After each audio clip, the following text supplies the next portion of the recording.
Oh, you are mute. Sorry, I've been doing this for a while because there was a delay with the intro video. What an excellent and professional setup we have here. Hello, everybody. Thank you so much for joining us once again on the European Soccer Show. We have much to talk about today. No more so than it is the end of the league season in 2 of the top 5 leagues in Europe, and next weekend is the last of the others. So lots and lots to cover.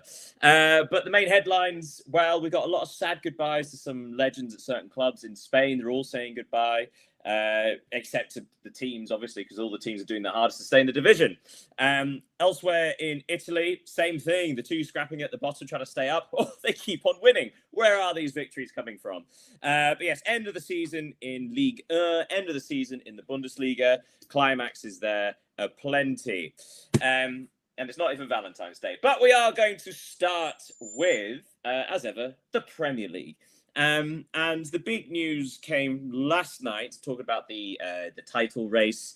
Awful match, awful performance. Arsenal 1, Burnley 0. And in doing so, Arsenal are just 1 win away from securing the title and may already have won the title if Manchester City fail to beat Bournemouth tonight. Arsenal in recent weeks have kind of sort of clicked back into gear, a bit more of an attacking force. But this felt very, very stodgy. But credit where credit's due, they got over the line against a very poor Burnley team. Yeah, as you said, it was a poor game from a poor performance from Arsenal yesterday. They can even be happy with not ending the game with 10 men because of Havertz's foul that should have been sentenced by a red card, in my opinion. But the main thing about that game is that Arsenal won, and that's the only thing supporters will remember if they are to win the Premier League in the next few hours or days. There was a little bit of tension, a little bit euphemism, of course, because we could feel that they were not, I wouldn't say afraid, but this was an historical moment for Arsenal because they are now only 1 point away from the title. So they absolutely needed this win, and it was more difficult than the opponent should have been, with Burnley being already relegated. Yeah. Some might say, some have been saying if they do win, they'd be the worst champions in the Premier League history. However, we should point out, still champions. Yeah. Like I say, Manchester City need to beat Bournemouth at Bournemouth tonight in order to keep the title race alive. Otherwise, Arsenal do win. That's only because Manchester City played at home against Crystal Palace in midweek, where they won 3-0. A couple of excellent Phil Foden assists in that match, particularly one that was this beautiful back heel, which was fantastic. But the big news for Manchester City, apart from the fact they won the FA Cup on Saturday, do you want to speak about that? No, thought not. Right. But they won 1-0 through an excellent Antoine Semenyo goal.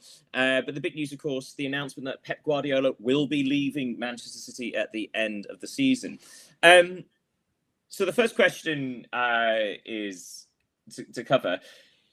Do you think Manchester City regret the news coming out now? Because, of course, having won a cup double with the League Cup and FA Cup, it's a pretty good haul for his last year. But also, they are still in a title race, and this feels like the sort of news that can derail that.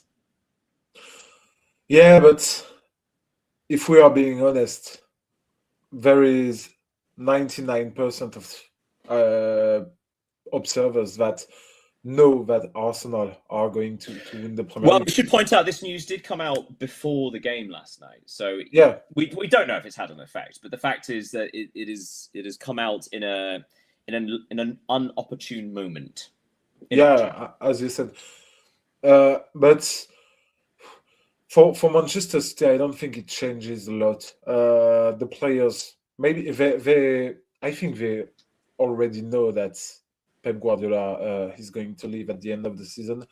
He has been doing a tremendous job at City, winning the Champions League, of course, multiple Premier League, maybe being one of the most dominant team in Premier League history. I wouldn't say in English football history because I don't know everything about English football, but of course, Manchester City will leave something in the collective memory, and I think it was important for them to lift a last trophy with the FA Cup, and they really deserved this win. Yeah, So, especially since they lost the last two finals. yeah, As of well. course.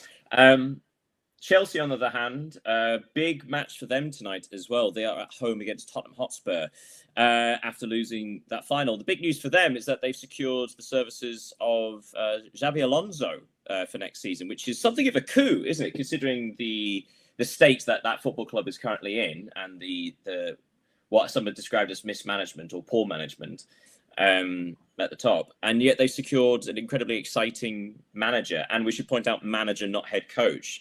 So future looking bright all of a sudden for Chelsea.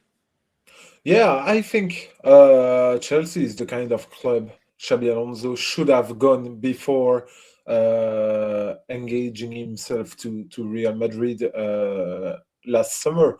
I think going from Bayer Leverkusen after the exceptional season he had achieved in Bundesliga to a struggling Real Madrid, even if they had win the Champions League in 2024, was maybe a step too big for him because, of course, he's a young manager, and going into Chelsea's project after the recent mounts and the bad results they had, I think it's a good thing for him to start again, especially since he will join not in the course of the season but at the beginning of it, so he will have the time to work and maybe also to tell his management, I want these players, and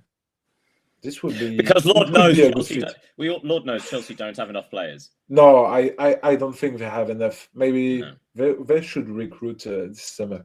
Yeah, absolutely. Another $1.5 billion, eh? Yeah.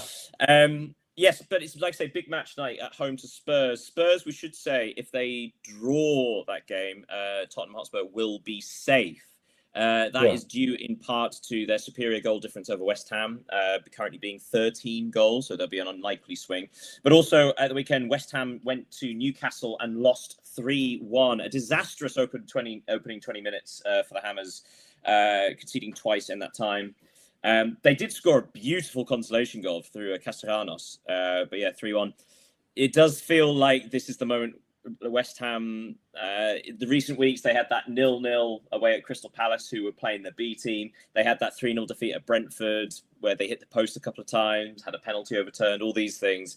It does feel like West Ham have run out of opportunities. Yeah, moreover, as their momentum collapsed just as the Spurs began, when because Tottenham's decision to bring De Zerbi in as manager is now on the verge of proving decisive. He has been a game changer for Tottenham this past since he arrived, and yeah, West Ham with this three defeats in a row, it should prove the end of the dream of staying up.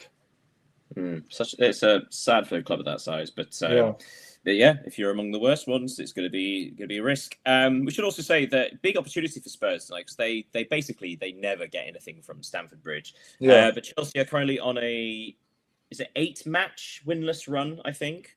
I think they have only one point from the 7 points. Yeah. From the 7 games. So this is an opportunity, but Chelsea they have an opportunity still to get back into Europe. They can't get into the Champions League, but a couple of victories means they would probably still reach the Europa League, or maybe even the Conference League. As we know, they love being in that competition. Other things we should speak about. A bit of the tension still at Anfield. Liverpool went to Aston Villa on Friday and lost 4-2. We should point out that's a kind result for Liverpool. Aston Villa were fantastic, but Liverpool were pretty awful. A couple of goals coming from Van Dijk via set pieces. But Liverpool down to fifth, ahead of Bournemouth by 4 points. Bournemouth, who have a game in hand against Manchester City. Liverpool aren't quite in the Champions League yet. Big summer for them as well, if only just to get a bit of faith back from the fans. Yeah, as you mentioned, the game against Brentford, that should have been the last game of the season without real stakes. It could prove decisive for the Champions League if Bournemouth are to win against Manchester City tonight. But once again, against Aston Villa, who have, we can say, secured their place in the Champions League next season. Yes, of course. Liverpool are a team that have conceded too much goals this season, especially compared last season. They struggled to respond when they were trailing their opponents. You have said that they will need to work this summer, and you're right. There will be a lot of work. I think it will be with Arne Slot, because, of course, we have said it last week. Yeah, I think he deserves a second chance for what he have achieved. He has achieved. Yeah, you don't win a title by chance, or by accident. We should move on. So, other news, going to say Manchester United.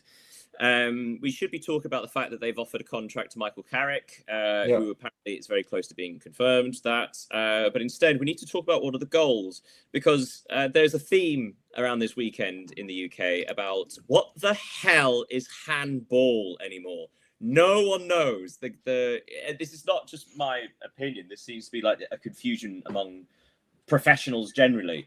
For example, Manchester United defeated Nottingham Forest 3-2, but the Mateus Cunha goal, the ball clearly was controlled by Brian Mbeumo in the build-up to the goal, and he clearly got an advantage from it, and yet it was not. And VAR ruled that the referee should go to the screen and have another look at it, and yet he decided not to. So it feels first of all, it feels incredible that goal was given, but secondly, something has to change, doesn't it? Because, spoiler alert, but later on we're going to talk about the Scottish Premiership, and there is so much controversy about what is handball and what isn't. It feels like the officials can't win, and they've only got themselves to blame. But I don't think it's an English, Scottish, French, Italian problem. It's a global one. Remember the Bayern Munich PSG game, the handball from Neves, even on the first leg, the penalty Alphonso Davies, right? Yeah, Alphonso Davies. I don't know the. It's not that I don't know the rule; it's that I don't understand it, because I have the impression that the rule is always changing. It's like the weather; every day is different, and I would actually agree with that. Exactly, it is very much like the weather, in that it is currently miserable and no one wants to be in it. Yeah, but how can players should deal with everything if even the referees are not on the same page on every game? Yeah. It's quite complicated. Other scores from the Premier League this weekend. Brentford came from Brentford came from behind twice to draw 2-2 at home against Crystal Palace. Sunderland came from behind at Everton to win 3-1. Good result there. Leeds United, undefeated in 8 games. They are now 11 points clear of relegation zone. What an astonishing turnaround of that club. They defeated Brighton 1-0. Dominic Calvert-Lewin getting the only goal. And the other match to mention was Wolverhampton Wanderers 1, Fulham 1. That's it mentioned. We can never speak of it again. Right, let's go along, shall we? To Serie A. We're a little saunter there. First things first, we should mention in midweek, it was the Coppa d'Italia final between Lazio and Inter. Inter won 2-0, getting goals from one being an own goal and the other one coming from Lautaro Martinez. A domestic double for Inter seems fitting, doesn't it? They've been by far the best team this year. Yeah, it's the just reward for what they have done in Italy this season. So and during this Coppa Italia final, they were just the dominant one. It's quite logical that they have won this game against Lazio, and it doesn't suffer of any injustice or anything. They were just the better team. Tough week for Lazio, in fact, because Yeah. then on Sunday they were in the Rome derby against Roma. Champions League chasing Roma, who defeated them 2-0, with both goals coming from Mancini, who, let's say, is not Lazio's favourite person. Lazio fans' favourite person, rather. And with that victory, Roma move into 4th place. They've leapfrogged Juventus, because Juventus played Fiorentina at home in Turin and lost 2-0. A bit of an abject performance from Juve at the worst time of the season. Yeah, that's true. But remember that Juve had already lost points against Hellas Verona 2 weeks ago. Now their chances of qualifying to the Champions League are really slim. In fact, sorry to interrupt, but we should point out, in fact, they've been overtaken by Como as well. Como, who defeated Parma 1-0 at home. So 3rd place are AC Milan, who defeated Genoa 2-1. So Milan are on 70, Roma are on 70, Como on 68, Juventus are on 68. So just the 2 points separating 4 teams, all to play for in the final week. But yeah, it does feel like Milan just about getting over the line now after their ridiculous form recently. But Juve, this was kind of unexpected, wasn't it? They've been in such good form recently. Yeah, but their season is once again a disappointment, because remember in the Champions League they were knocked out by Galatasaray in the round of 16. Now they are sixth in the league. They are unlikely to qualify for the Champions League next season, because just take a look at the fixtures of next week in Serie A. Juventus, so they will play Torino in the derby. But the thing is that Milan will play Cagliari at home. Cagliari were 16th, and Roma, they will travel to Verona. So I don't think these two teams will lose points. And in fact, Juventus will only finish 5th or 6th and qualify for the Europa League, which is not the competition they should be playing. Yeah, especially when you consider the position they've been in the last couple of weeks. Yeah. Absolutely. Elsewhere, as I said, Milan won at Genoa. Napoli have all but confirmed their 2nd place finish. Napoli went to Pisa and won 3-0. They need basically not to lose by a lot of goals and they'll finish 2nd. But they have confirmed their qualification for the Champions League, which means their signing of Rasmus Højlund has been confirmed, because his loan targets have been reached. But also a mention for Scott McTominay. Scott McTominay scored in this goal, as well as Højlund, which is, he's just reached 10 goals for the season, and he's become the first midfielder to score 10 goals in consecutive seasons since, do you know who? In Italy or in Italy, I think. It was another Napoli player. It was Hamšík, who is regarded as an absolute legend by the club. So that really is just talking about how much McTominay not only is important to Napoli, but is loved by the fans. He's becoming that icon they so adore.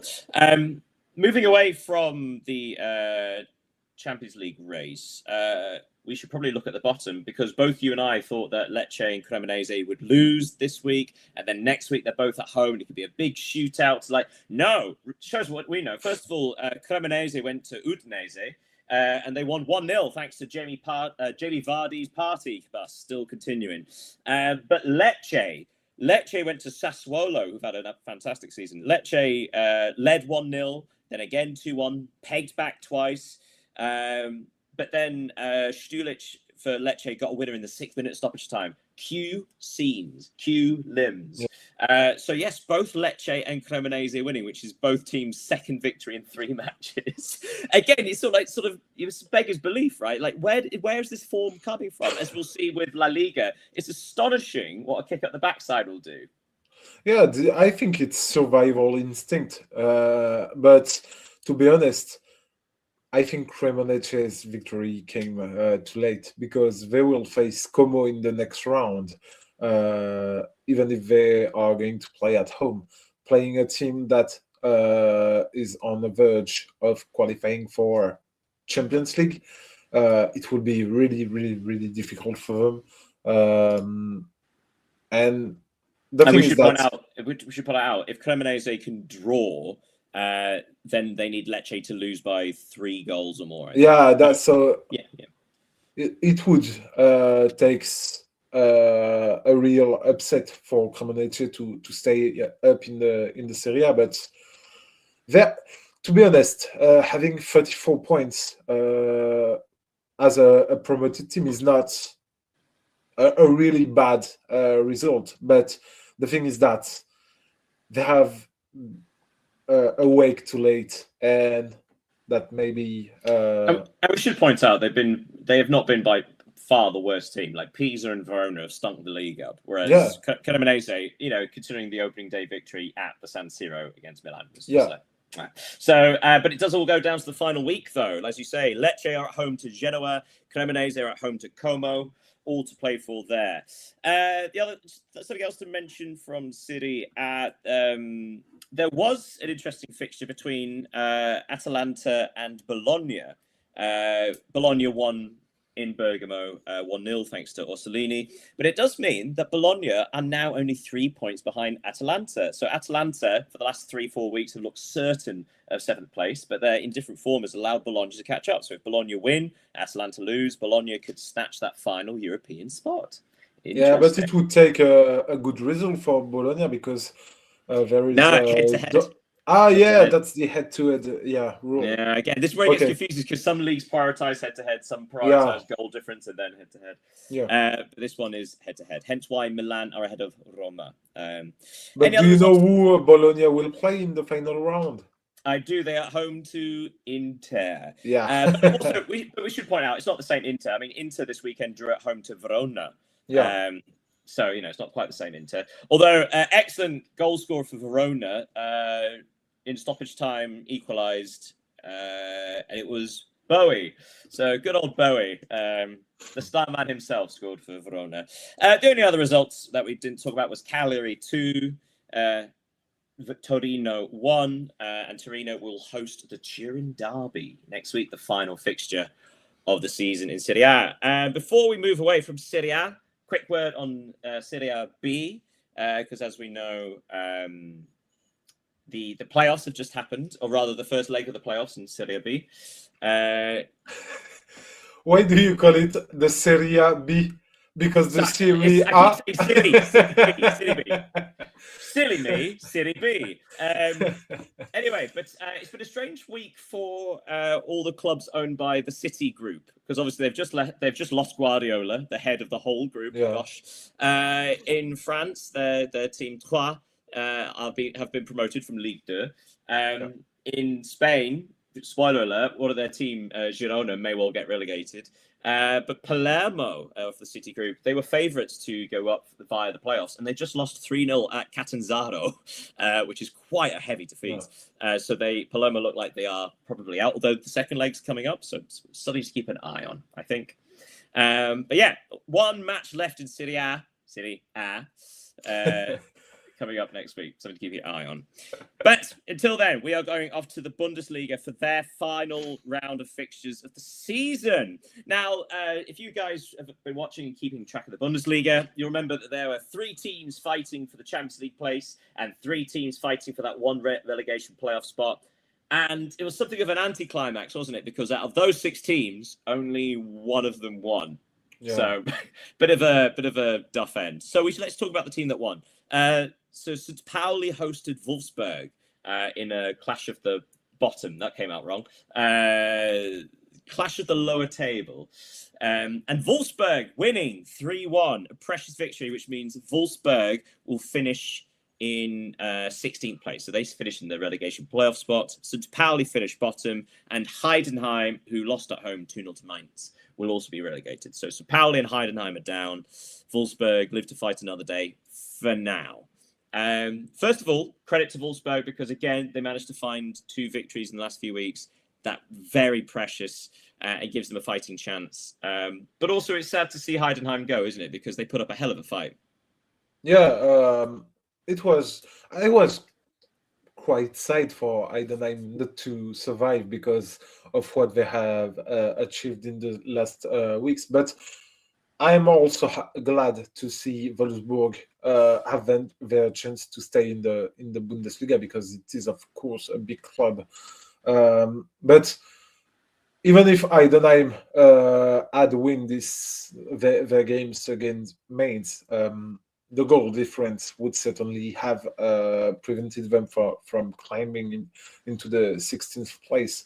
Now, just to precise that Wolfsburg will play Paderborn in a 2 legs playoff to know who will be in the Bundesliga next season. So it will be interesting to see that. And yeah, Wolfsburg, congrats to them to haven't suffered the pressure of a relegation. So yeah, as you mentioned, Wolfsburg will play in that playoff against Paderborn. Paderborn, who managed to get through the playoffs in the Zwei Bundesliga. They will face them next week, I believe. Exciting. Yeah, so looking at the Champions League play, only 1 Champions League place to fight for. Bayern obviously have won the title on 89 points, scoring 122 goals. My God. Dortmund finished second on 73 after they won 2-0 at Werder Bremen. And RB Leipzig finished third on 65, despite their loss at Freiburg 4-1. Freiburg warming up for their Europa League final with a 4 victory. So yes, the teams in question were Bayer Leverkusen, Stuttgart, and Hoffenheim. And it's fair to say all 3 of them performed pretty miserably, in fact. Bayer Leverkusen drew 1-1 at home against Hamburg. Stuttgart threw away a 2-goal lead to draw 2-2 at Frankfurt. And Hoffenheim lost 4-0 at Borussia Mönchengladbach. I suppose my first question is, are you going to give credit to any of them, or do you think these are actually significantly poor performances, especially from Leverkusen, who, being at home, had a real chance to get the victory against a lower part of the table side? But yeah, who are you most disappointed with in this? Do you think Stuttgart could deserve congratulations, or was it just like a best of the worst kind of situation? Oh, I want to congratulate Hoffenheim between these 3 because even if, of course, it's a disappointing result for them to have been beaten by Gladbach and only playing in the Europa League next season, they must be proud of what they have done because if you remember, last season they were on the brink of the relegation. They finished 15th in the league, and yet this season they qualified and battled for the Champions League spot. So it was a real good season for Hoffenheim, and it is a good season for them. It's been almost 10 years that they hadn't performed that way.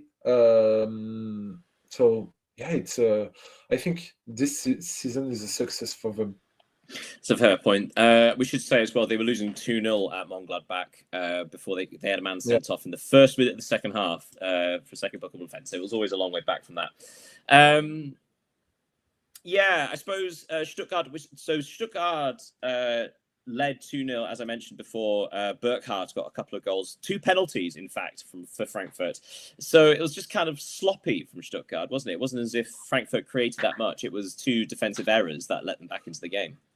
Yeah, as you said, but it's Stuttgart had mixed results this past weeks.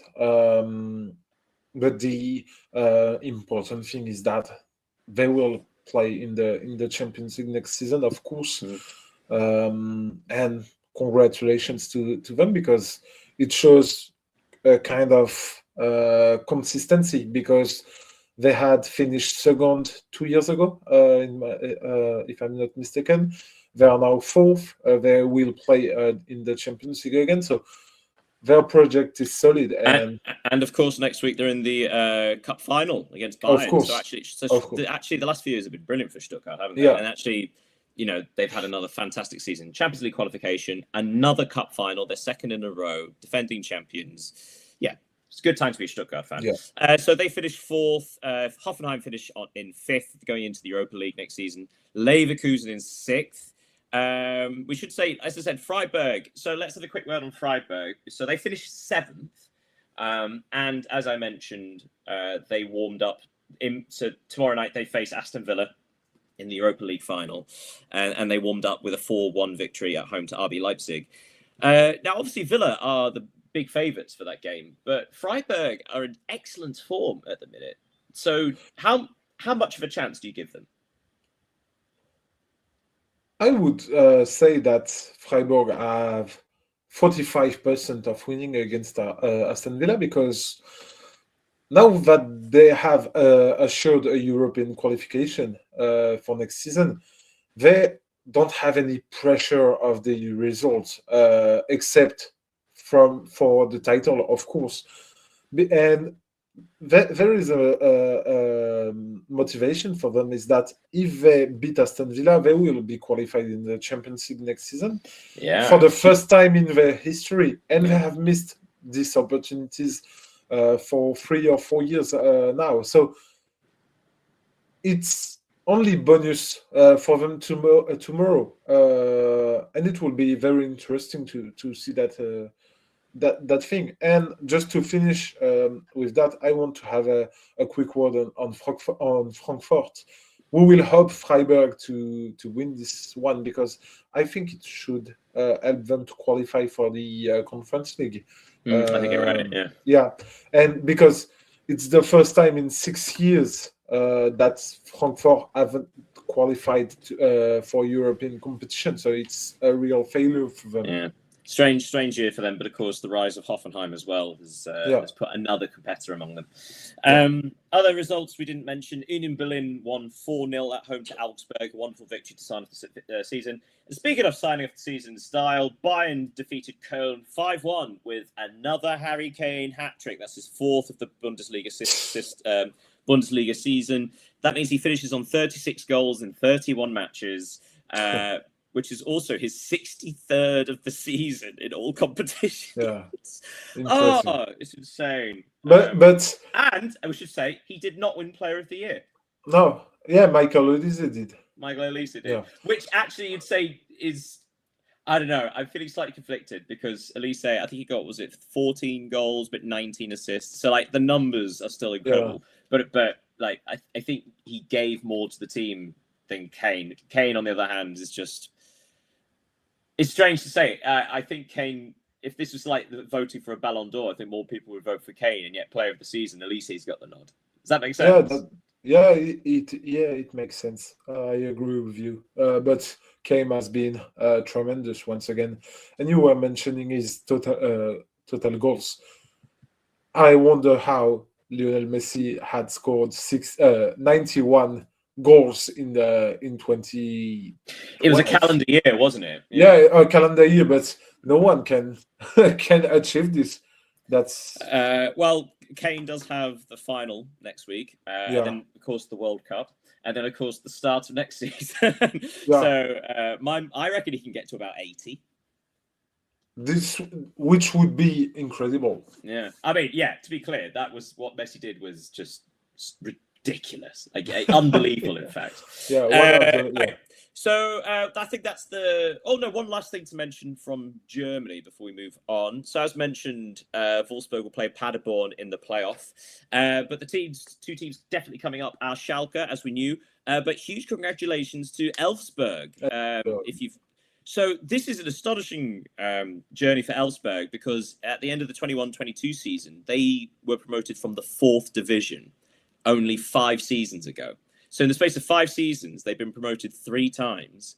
And this is the first ever time they've reached the top division. So enormous congratulations, and what a wonderful thing that'll be for the fans. And again, this is like a tiny place. The stadium's right next to a town which is like 12,000 people. Yeah, and the stadium holds like 8,000. It's yeah. Yeah, and I saw that they don't have any city hall and train station, which is funny. Away days are going to be tricky. Yeah. Yeah. True. But anyway, so huge congratulations. We look forward to talking about them endlessly next season. Right, so Auf Wiedersehen to the Bundesliga and Germany. It's time, guys. It's La Liga. Let's try and make sense of this.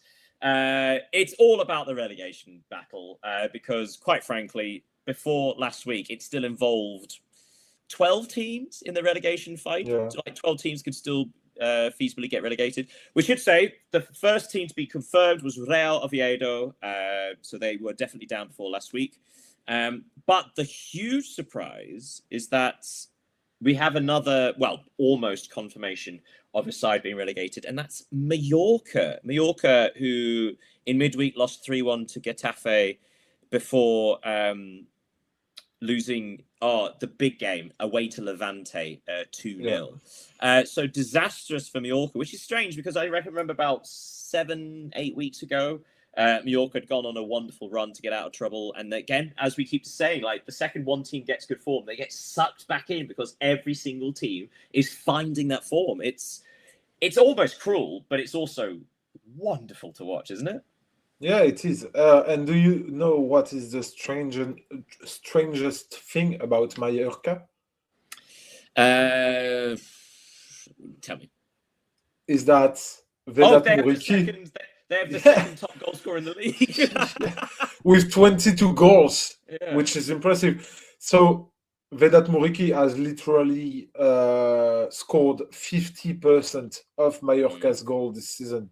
So, and today they are unlikely to stay in La Liga. Now, we should point out, the reason is they are on minus 13 as a goal difference, and teams that are 3 points ahead of them, Elche are minus 8, Osasuna's minus 5, Levante's minus 13, so that's doable, but then head-to-head, I think they'd lose that anyway. So Mallorca, feasibly, if they win by 4 or 5 goals, they could still stay up. Now, the interesting thing is, you know who they play at the end of the season? No. They are at home to Real Oviedo, bottom of the table, tapped out. So it's not impossible. No, but it's not. But this is what I mean by but it does seem like even this relegation improbable. battle, Yeah.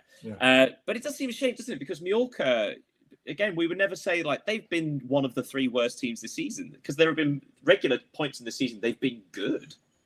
Yeah, but the thing is that some teams have been good at some moments of the season. Remember Elche at the beginning of the season, they were in the European race. Espanyol too. We were talking about them to qualify for the Europa League. So Osasuna had one of the best home record of the whole league. So it's some team. Every team had their momentum. Yeah. So speaking of which, Espanyol, they were winless this entire calendar year until last week, and then suddenly 2 matches, 2 wins. Espanyol, they defeated Athletic Club 2-0 at home in midweek before they went to Osasuna and won 2-1. So suddenly Espanyol are unbelievably no longer in a relegation battle, and they could still qualify for Europe if they win the last game of the season. They're not go the way. It's insane. What's the other team you mentioned? Elche. Elche, another great week for Elche. In midweek, they did lose to Real Betis 2-1, but then at the weekend they defeated Getafe 1-0 to get out of the relegation zone. So that's 3 wins from 6 for Elche. Going into the final game of the season, I'm sure you know what I'm going to ask. So the team currently in 18th place in the relegation zone are Girona. I mentioned it earlier. City Club owned Girona. Girona have had a terrible week. They drew 1-1 against Real Sociedad. Not a bad result by any stretch. But then they lost 1-0 at Atletico Madrid. So Girona, it all comes down to this. They are at home to Elche. If it's a draw, Girona are down. If they lose, Girona are down. If Girona win, it still might not be enough, but they have to win. That's the only way that Girona can survive.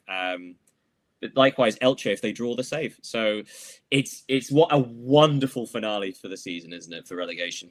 Yeah, I think it will be the game decider for the third relegated team in La Liga, because as we said, with Mallorca being unlikely to stay up, I think that Elche Girona will be the most decisive game of the roundup of the last match day. Levante, on the other hand, they've won 4 of their last 6, including 3 in a row. Yeah. That's an unreal turnaround. Again, this team was dead and buried 2 months ago. They won 3-2 at Celta Vigo on Tuesday, and as I already mentioned, they beat Mallorca 2-0 at home, which means Levante are also just a draw away from safety. What is, I was going to say an astonishing turnaround, but we're not doing this justice. This is borderline miracle. Yeah. They've won something like 33 of points in their last 19 games. This is European chasing form.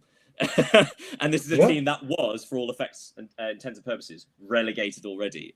So yeah, nothing but applause for the manager, who again has done an astonishing job. Yeah, the Luis Castro's effect, we can call it like that. He arrived in Levante after being sacked by Nantes, and he achieved miracles with the team, which are now 15th in La Liga.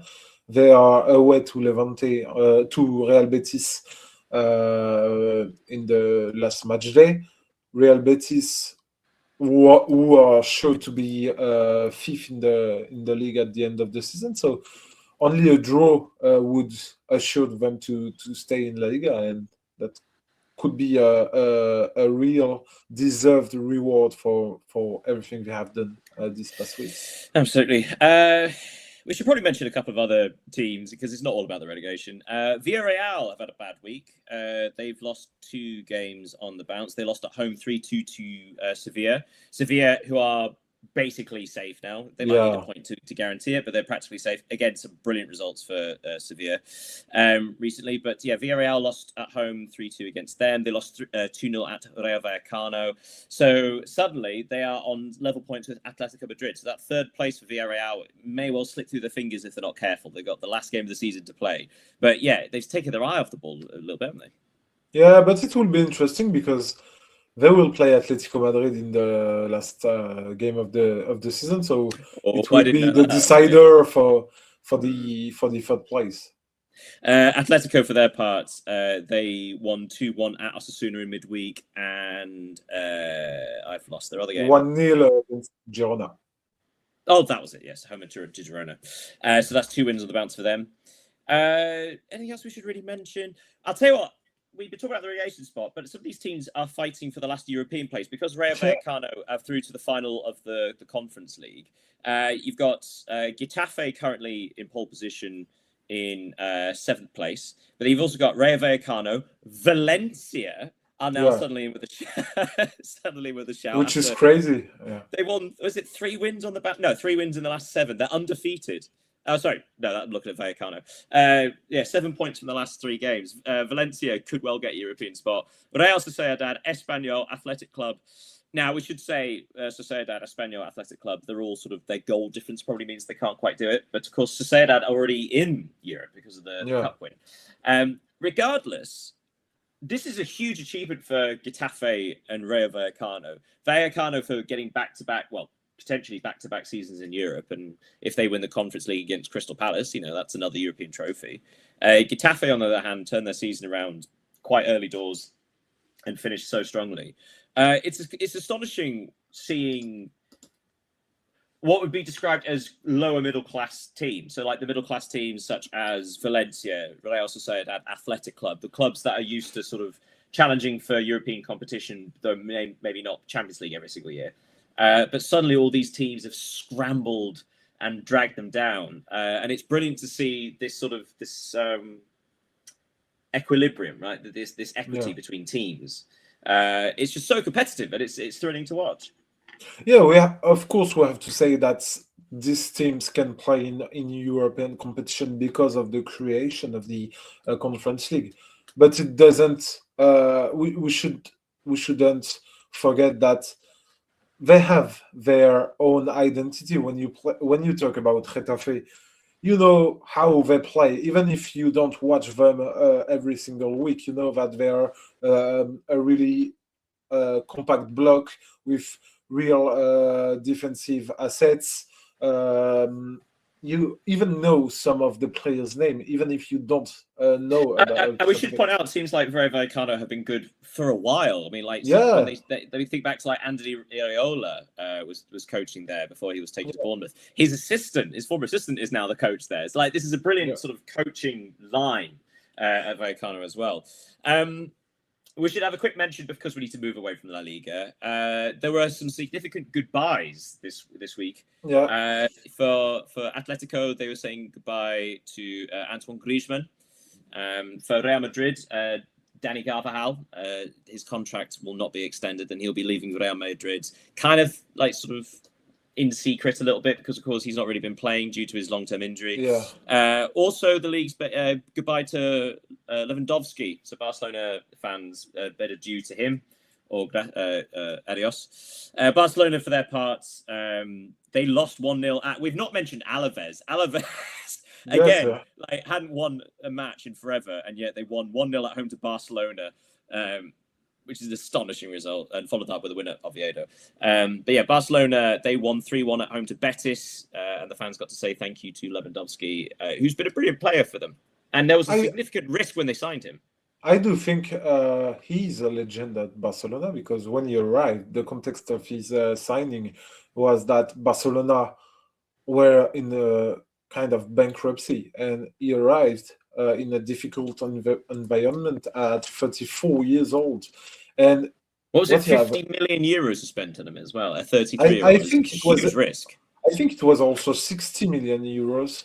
And yeah, he scored a lot of goals, won a lot of titles, had images, and he showed other players of importance that Barcelona is still Barcelona. So yeah, true legend of the club.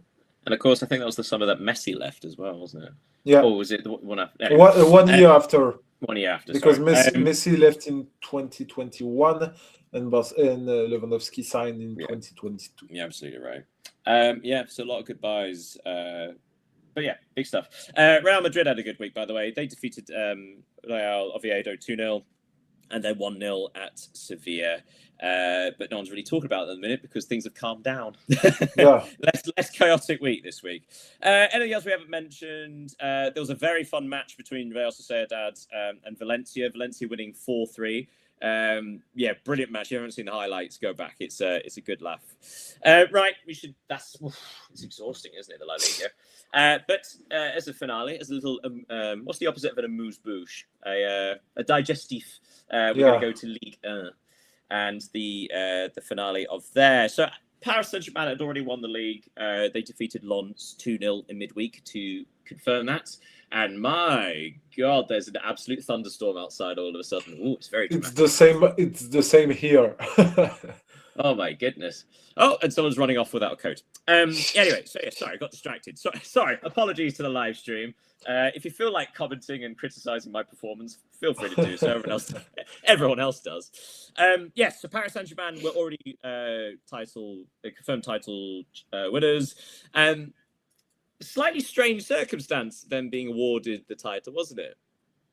Yeah, because as you know, it was a rescheduled game from the 29th match day because of their Champions League tie against sorry, Liverpool. That's not what I was referencing. I was referencing sorry. So this weekend was the Parisian derby for the final game of the season, and Paris Saint-Germain were given the trophy not after the game, not before the game, but before they warmed up. When no one was in front of their away fans, but because a bit weird. because Paris FC didn't want them to celebrate in their stadium, which is of course understandable. Yeah, But but the it is thing is that literally next door to the other stadium, though. I mean, yeah, the difference between centre spots is about 200 meters. yeah, no, 33 meters. It's even closer. But yeah, it was a strange thing, and seeing Paris FC win this game is like a little reward for this humiliation. I was going to say, all credit to Paris FC for absolutely raining on PSG's parade. So, yeah, Paris FC came from behind to win 2-1 with a winner in the 4th minute of stoppage time, which also means they did the double over Paris Saint-Germain, which was impressive. And Paris FC finished 11th, which is their highest finish ever. So yeah, they had a slow start to the season, but they came good. But the two big talking points in league, one's the relegation fight, one was the Champions League chasing teams. Well, let's talk about relegation first. Nice, lovely Nice, well-run Nice, good team Nice. All they had to do was beat bottom of the table Metz and hope that Auxerre dropped points at Champions League chasing Lille. But Nice couldn't do that. They drew 0-0 against Metz. Nice don't deserve nice things, do they? no, they don't. No, they don't, and especially since I don't know if you saw what happened at the end of the game. I did not. There was a pitch invasion by the fans with flares and everything to protest against. It was a common theme, wasn't it? We should actually say that the Nantes-Toulouse match was postponed for basically the same reason. So technically, the season hasn't ended because one match still needs a result, but it also might be abandoned because it doesn't really have any. It has been abandoned, and Toulouse won the 3 points. So Nice only had to beat already relegated Metz, and they didn't. Now, their only chance to stay up is by beating Saint-Etienne in the playoffs. Huge game. And Saint-Etienne have got a bit of a obviously they're a huge team in the French league. So that's a big 2-2 game playoff, we should say. So it's home and away. But the thing is that Nice will play in the French Cup final, and it could be a poisoned gift for them. Well, I was going to say, I think it was the president of the club or something like that came out in an interview and said we need to concentrate on the playoff. Like the cup final's great, but the priority is the league, which is so strange because an opportunity to win silverware. Thing is, I something I've not taken into consideration this season because I've been poking fun at Nice the whole time, and rightly so. They've been awful. However, you've got to feel serious sympathy for the fans because the owners have completely abandoned the club, and they've made no secret about that. They've abandoned them because they're concentrating on Manchester United, which is disgraceful, isn't it? Like if you can't be bothered to run the football club, you should sell it but they not because they want to get a proper price for it. So you feel sympathy actually for the fans, don't you? Yeah, but say hello to the multi-ownership. Because that's the big deal here. Well, it's slightly different. Like the other, like we talk about sort of Chelsea and Man City, like those are multi-club models, whereas Manchester United is not. That's just owned by the same person. It's not like a planned sort of expansion or feeder team or anything like that. It's just they own two clubs. Yeah, but Nice. They used to be a big club in France, and they are now battling against Metz, against Nantes, Auxerre, who are also big clubs in France, but not the big clubs. Nice is sizable. Well, actually, on that note, we should say before we talk about the Champions League teams, credit to Auxerre because they're the only team in France. Well, technically, they have the best form in France. They've won their last 3 games of the season, and it saved them. They are, I mean, not even a relegation playoff. They are safe for another year. And the big thank you should go to their striker. Is it Sinayoko? Sinayoko, who has scored, I think, 14 goals this season, which is a bit like Mallorca, right, in Spain. The fact that there's one striker carrying them.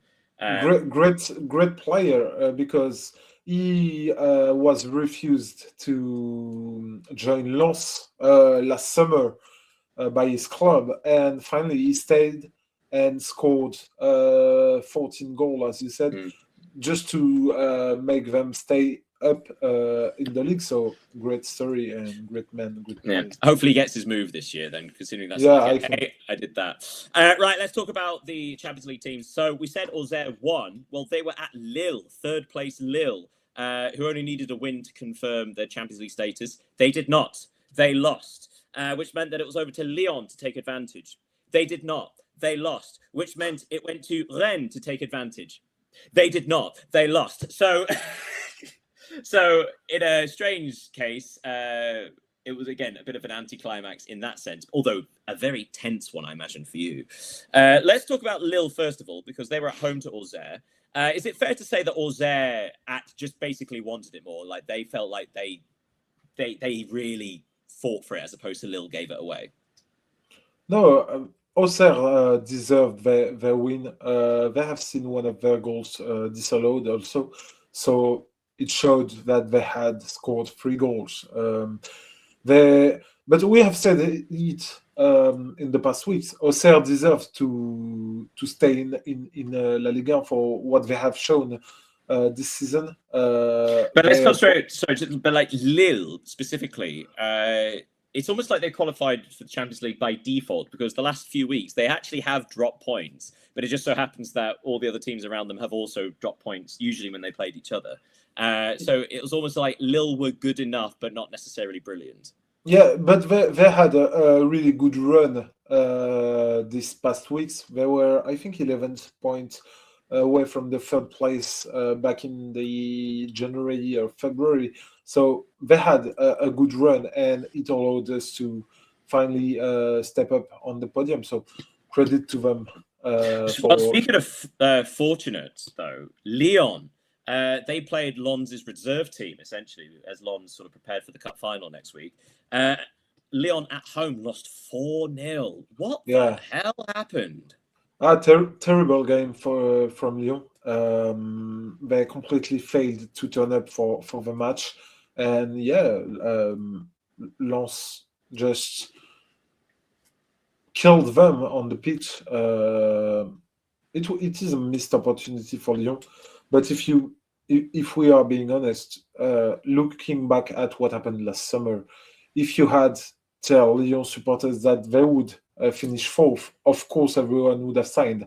But the thing is that there were hopes for Lyon to qualify directly for the Champions League next season, and this is kind of disappointing to not achieve this.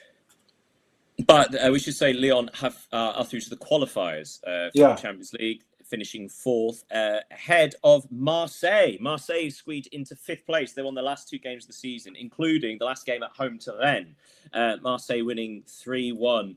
It felt like Rennes just ran out of steam. They did so well the second half of the season and absolutely deserved European football. But Marseille just caught them on an off day, didn't they? Yeah, Marseille needed this win because of their terrible season. Not to have qualified for European football next season would have been a real drama for Marseille. So thankfully, they are now in the Europa League, a competition in which they could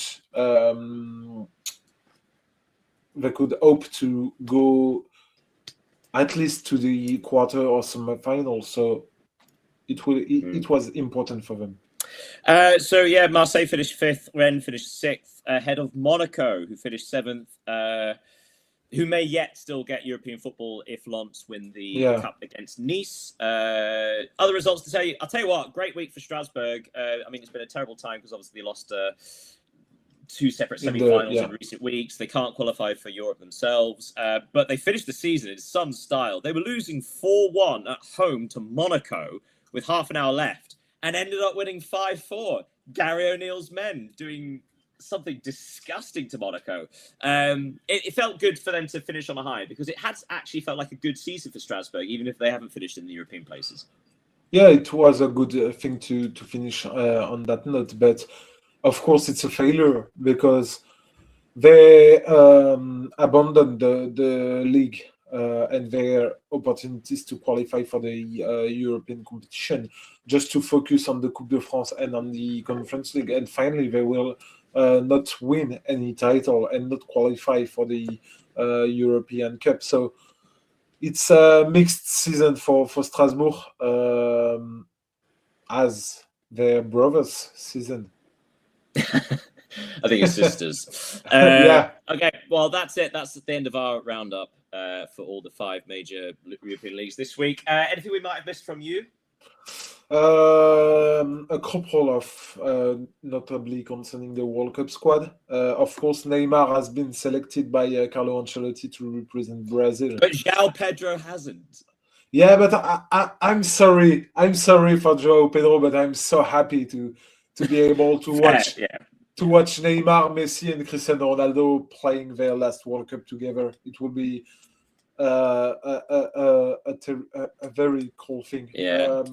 I also saw that Ertz of Midlothian, goalkeeper, has been called up by forgot the name of Scottish manager. We'll just pause there, get your thoughts together, because we got a comment from Foxy Aero saying, shocking season for Nice, really. Will be a great relegation playoff game then against St Etienne, who finished third in Ligue 2. Absolutely. That's what we mentioned that earlier. We and also just think about some of the teams that have been relegated in recent years from Ligue 1, like Montpellier are now down there. Nantes. And Nantes, of course, are down. So, like, these are big French teams that are now in Ligue 2. Like, we talk quite often about the Zwei Bundesliga having a lot of big German teams. It's that way in Ligue 2 now. It really is. So you would still say Nice, on paper, Nice should be favourites for that, but they just haven't won a match. And so I think the only match they've won in the last 2 months was their cup semi-final. Kind of mad, really.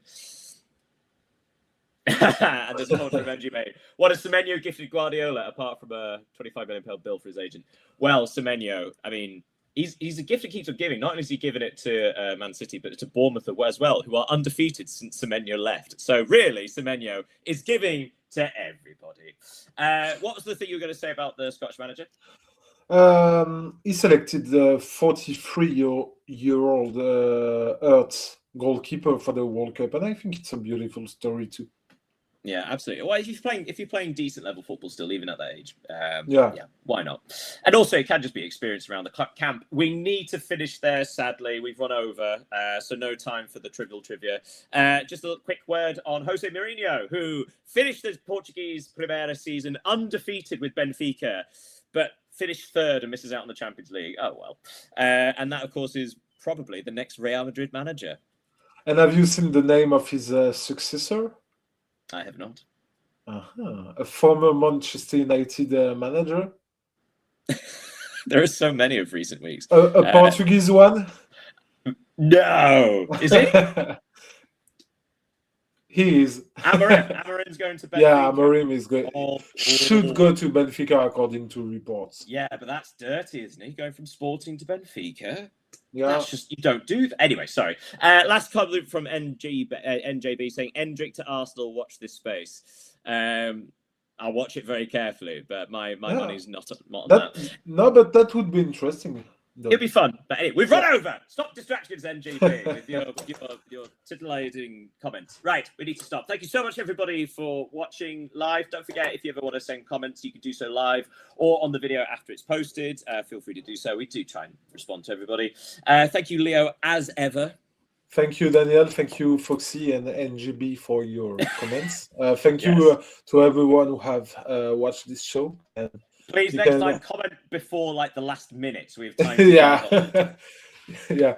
And you can subscribe on our YouTube channel if you want. Absolutely. Join us next week, where we've got the finale of the seasons in Spain, in Italy, and in the Premier League as well. As watch out for the German Cup final, the French Cup final. We've got midweek. We've got the Europa League final. Oh, it's that time of the year.